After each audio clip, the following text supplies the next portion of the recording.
Bom, pessoal, vocês devem ter acompanhado, mas recentemente saiu na revista Piauí uma matéria contando mais detalhes sobre o caso de assédio sexual sofrido pela Dani Calabresa, do seu então chefe Márcio Smelling. Bom, ler essa matéria me deixou obviamente estarrecida, me deixou enojada, é horroroso tudo que a Dani Calabresa passou ali, e também me deixou bastante admirada pela coragem e pela força dela. Então eu já admirava super a Dani como humorista e agora passo a admirá-la ainda mais como mulher. E lendo essa matéria eu comecei a pensar assim, eu acho que esse tipo de caso é mais comum do que a gente imagina. E vocês sabem que aqui no canal eu não faço nada por achismo, né? Então eu fui pesquisar. Nesse vídeo eu queria te contar 6 fatos do caso Dani Calabresa que são mais comuns do que a gente imagina e um fato que não é nada comum. Então fica aí no vídeo até o final que eu vou te contar.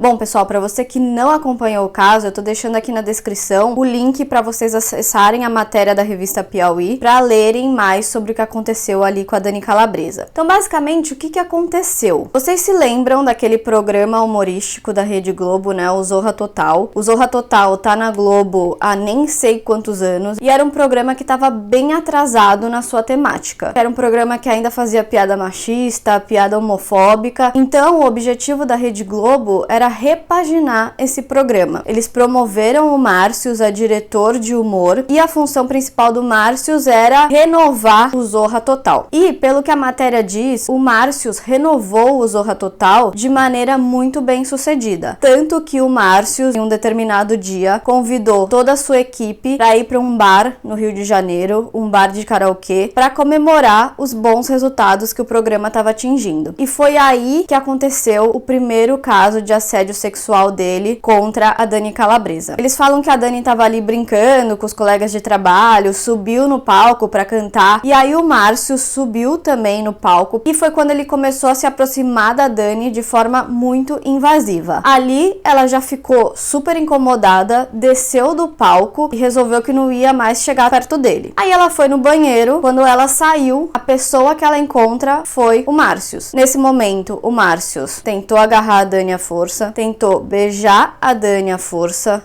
lambeu o rosto dela e encostou o pênis dele nela. Outra coisa que eles falam é que esse caso foi sucedido e antecedido por assédio moral do Smelling em cima da Dani. Então ele tentou boicotar a Dani de alguns projetos que ela poderia ter feito, ele cortou um programa que ela tinha recomendado ali, que ela tinha trazido da MTV. Então ele começou a fazer perseguições em cima da Dani. Bom, aí outra coisa que aconteceu foi a Dani resolveu denunciar no que eles chamam lá de DDA ou DAA, que pelo que eu entendi da matéria, é como se fosse o departamento de RH da Rede Globo que lida com a equipe de compliance. A equipe de compliance, em geral, é aquela equipe para quem você pode denunciar caso de assédio moral, caso de assédio sexual na empresa. Só que a princípio, o que fala a matéria é que isso acabou não dando em nada. Uma das diretoras chegou na Dani e falou: olha, Dani, a gente conversou com o Smelling, ele até chorou, e aí a gente recomendou que ele fizesse terapia. Obviamente que a Dani ficou assim,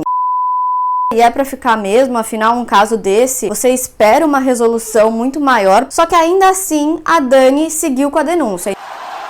Então ela começou a escalar o caso dentro da Globo. Outras atrizes que viram que ela estava fazendo isso também se sentiram encorajadas de denunciar, porque o caso não estava acontecendo somente com a Dani Calabresa. Inclusive nessa primeira volta desse pessoal aí do RH, do compliance, eles falaram pra Dani: mas só tem o seu caso, só tem o seu caso, então a gente não pode fazer muita coisa. Enfim, pessoal, eu recomendaria que você lesse a matéria, ainda mais se você tá passando por algum caso de assédio moral, assédio sexual na sua empresa. Mas os finalmente do caso é o seguinte: o Smelling foi demitido da Rede Globo, só que a empresa soltou uma nota pública dizendo que, por comum acordo entre a Globo e o Smelling saiu da emissora, não tá mais trabalhando aqui. Eles não mencionaram o caso de assédio sexual. A Dani e outras atrizes contrataram uma advogada que tá trabalhando por elas no caso, e provavelmente a gente ainda vai escutar bastante sobre isso. E pra que eu tô contando tudo isso pra vocês, né? Tô me sentindo aqui a Leão Lobo do mundo corporativo. Como eu falei pra vocês, li o caso e pensei, isso acontece com mais frequência do que a gente imagina. E aí fui pesquisar. Então, quais são os 6 fatos desse caso Dani Calabresa que acontecem com mais frequência do que a gente imagina? Bom, o primeiro fato é: assédio sexual no trabalho é mais comum do que parece. Tem uma pesquisa que foi feita no começo desse ano pelo LinkedIn, em parceria com a consultoria Think Eva, que entrevistou mais de 400 mulheres no Brasil, e elas descobriram o seguinte: 47% das mulheres disseram que já sofreram assédio sexual no trabalho. A maioria ocupava cargos de assistente, de estagiária ou cargo pleno ou sênior. Das mulheres que disseram que eram gerentes, 60% delas também disse que já passou por algum caso de assédio sexual. E entre as que disseram que eram diretoras, 55% disse que já passou por algum caso de assédio sexual. Então, acontece mais do que a gente imagina. Pode estar acontecendo na sua empresa agora. Segundo fato, que é mais comum do que a gente imagina do caso Dani Calabresa. Ah, mas é só brincadeira. Sabe aquele machismo cotidiano que a gente sempre enfrenta?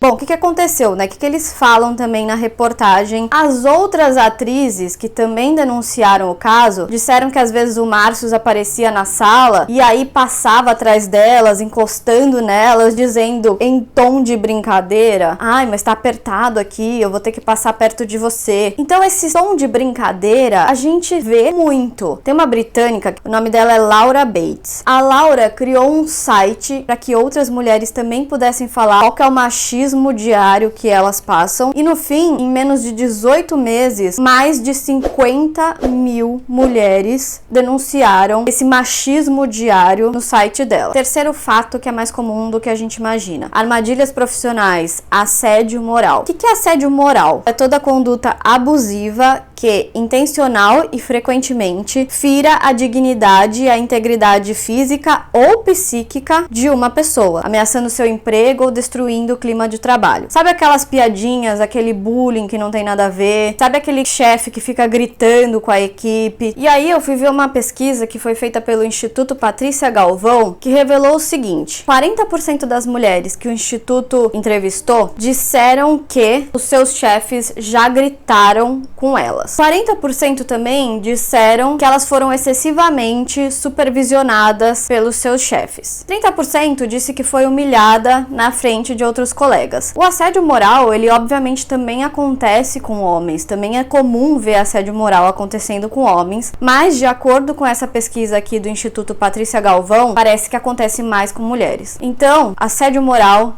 infelizmente, também é mais comum do que a gente imagina. O quarto fato que é mais comum do que a gente imagina é aquela área de compliance atrapalhar mais do que ajudar. Isso pra mim foi extremamente esclarecedor. O que acontece, né? Lá na matéria da revista Piauí, fala que a Dani Calabresa denunciou o caso pro compliance. O compliance não deu ali nenhum retorno pra ela de o que tinha acontecido com a denúncia.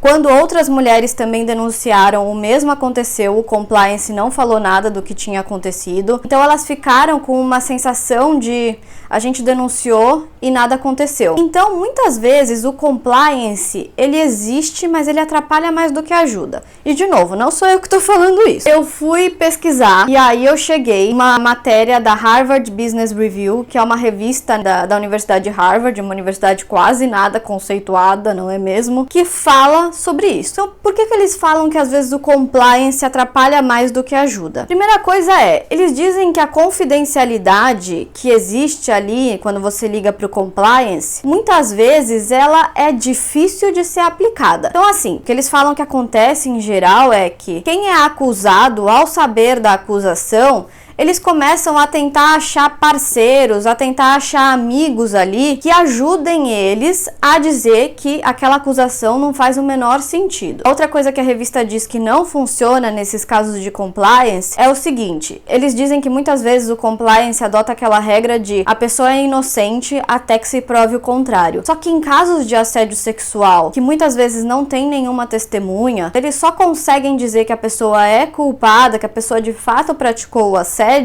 quando a pessoa confessa. Só que, assim, pra pessoa que foi acusada confessar, é muito difícil que aconteça, não é mesmo? E o outro fato que a revista diz de por que o compliance muitas vezes não funciona é essa questão da confidencialidade. Quem acusou nunca vai saber o que aconteceu ali na investigação. Qual foi o resultado da investigação? O que eles dizem é que muitas vezes as empresas não demitem a pessoa que foi acusada do assédio. Elas tentam mudar de área, porque elas também têm medo de serem processadas pela pessoa que foi demitida. Então muitas vezes nada acontece. Então assim, não sou eu que tô falando isso, é a revista lá de Harvard. Se você tá passando por algo assim, pega esse artigo que eu vou deixar aqui na descrição, leva lá no seu RH e propõe algumas mudanças. Nesse artigo eles propõem algumas mudanças nesse processo de compliance que eu acho que fazem muito sentido. Então não sou eu que tô falando, é Harvard. Bom, o quinto fato que é mais comum do que parece no caso Dani Calabresa é: as mulheres sentem que as empresas tentam silenciar ou minimizar o caso. 63,8% das mulheres que responderam à pesquisa do LinkedIn disseram que há um ciclo de descaso e que as pessoas diminuem os casos de assédio sexual que aconteceram nas empresas. 78% das mulheres acreditam que nada vai acontecer. Então, de fato, a percepção que há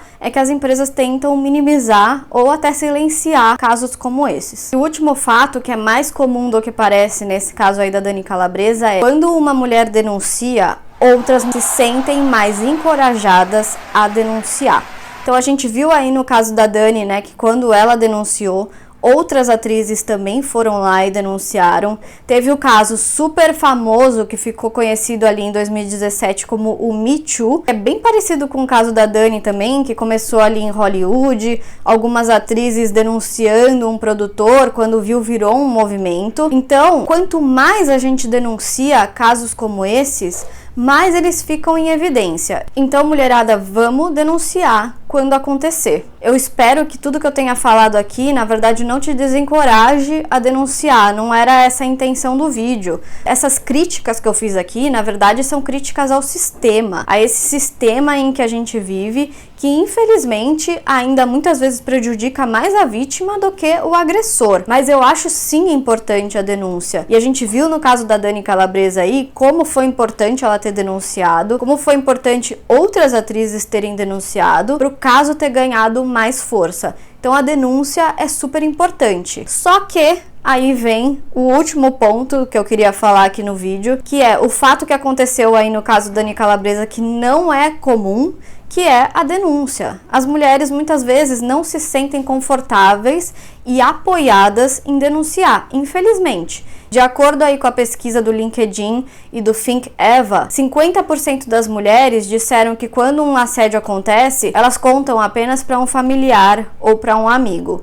Mais de 30% delas disseram que elas não fazem nada com o caso. E 15% das mulheres que sofreram assédio no trabalho acabaram pedindo demissão. Então, infelizmente, ainda há pouca denúncia, porque hoje o sistema não está encorajando todo esse tipo de denúncia. Então, infelizmente, ainda tem muito caminho aí para andar. Mas eu acho que esse caso da Dani Calabresa pode servir como um encorajamento a outras mulheres. E é isso. Hoje eu tô com uma camiseta que eu acho que faz sentido. Deixa eu ver se dá pra mostrar. Estão vendo a minha camiseta? Eu acho que essa camiseta, eu tinha colocado ela, eu nem tinha pensado que ela fazia tanto sentido. Aí eu olhei no espelho e falei, nossa, faz sentido com o vídeo.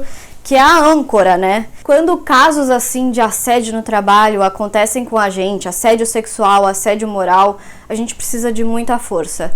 E a gente precisa se ancorar nos nossos princípios, a gente precisa se ancorar nos nossos valores e a gente precisa de outras âncoras, né? A gente precisa de outras pessoas ali protegendo a gente e ajudando a gente a passar por esse processo, porque passar por um caso desse é muito difícil, tá? Então é isso, eu espero que o próximo vídeo, gente, a gente faça de um tema mais divertido. Se você precisar de alguma diversão agora, vai lá no Instagram da Dani Calabresa. Eu acho a Dani Calabresa hilária, eu acho ela muito engraçada, dou muita risada com ela e é isso, tá bom? Beijo pra vocês e até o próximo vídeo.